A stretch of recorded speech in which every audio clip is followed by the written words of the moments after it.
आपका स्वागत है एग्ज़ाम इजी में। और आज हम प्रिपरेशन कर रहे हैं मध्य प्रदेश शिक्षक पात्रता परीक्षा 2022 की। तो आइए देखते हैं कुछ संभावित प्रश्न जो कि एग्जाम में पूछे जा सकते हैं। जैसे यहाँ पर पूछा है एलकेजी यूकेजी पद्धति किसके द्वारा प्रतिपादित की गई थी। तो यहाँ पर चार ऑप्शन दिए हैं, फ्रोबेल, रॉबर्ट, लियो, पियाजे। तो इसमें से राइट आंसर होगा फ्रोबेल।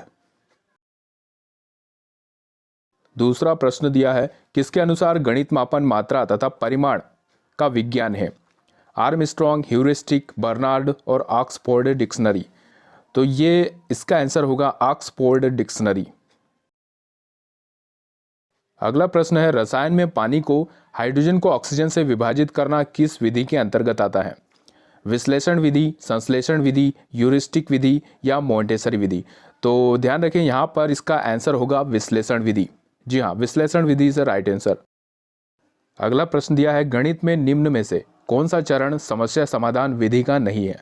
यहाँ पर चार ऑप्शन दिए हैं, शारीरिक स्वास्थ्य को अधिक महत्व देना, आंकड़ों का संकलन तथा व्याख्या करना, निष्कर्ष निकालना तथा सामान्यीकरण करना, समस्या को समझना तथा परिभाषित करना।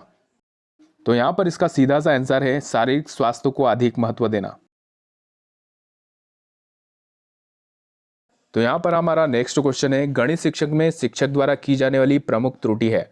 शिक्षण विधियों का प्रयोग करना, चित्रात्मक तरीके से बालकों को न पढ़ाना, शिक्षण कार्य में बीच में बार बार कक्षा में घूम घूम कर बालकों का निरीक्षण ना करना, या इनमें से कोई नहीं। तो यहाँ पर इसका सही ऑप्शन होगा इनमें से कोई नहीं। जी हाँ, यहाँ पर प्रमुख त्रुटि तो कोई भी नहीं है।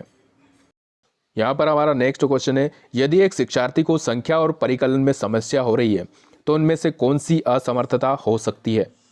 तो देखिए, लेखन अक्षमता जिसे डिस्ग्राफिया कहते हैं, गणितीय अक्षमता जिसे डिस्कैलकुलिया कहते हैं, दृश्य स्थानिक संगठन में असमर्थता, या पठन अक्षमता जिसे डिस्कैल्सिया कहते हैं।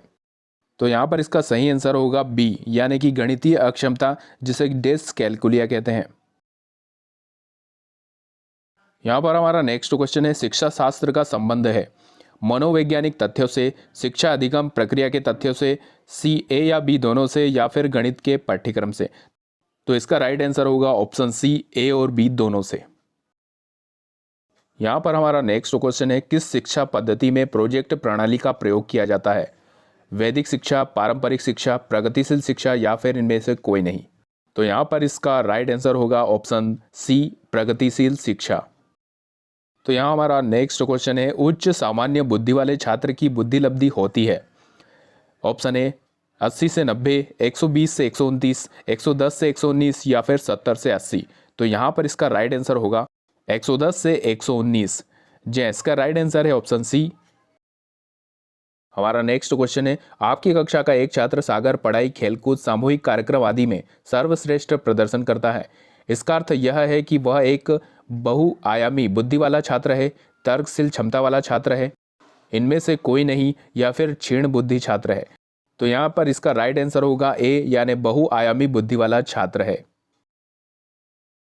हमारा नेक्स्ट क्वेश्चन है किसके द्वारा कहा गया है भाषा ध्वनियों द्वारा मानव के भावों की अभिव्यक्ति है। चार ऑप्शन देखें, स्वीट, हरलाक, विलो या पियाजे। तो यहाँ पर इसका राइट आंसर होगा पहला ऑप्शन, यानी कि स्वीट। नेक्स्ट क्वेश्चन है इस अवस्था में बालक सामाजिक, शारीरिक तथा मानसिक विकास की ऊंचाइयों को छूने लगता है। दिया गया वाक्य किस अवस्था से संबंधित है। नंबर 1 बाल्यावस्था, शैशवावस्था, किशोरावस्था, या फिर वृद्धावस्था। तो यहाँ पर इसका राइट आंसर होगा किशोरावस्था।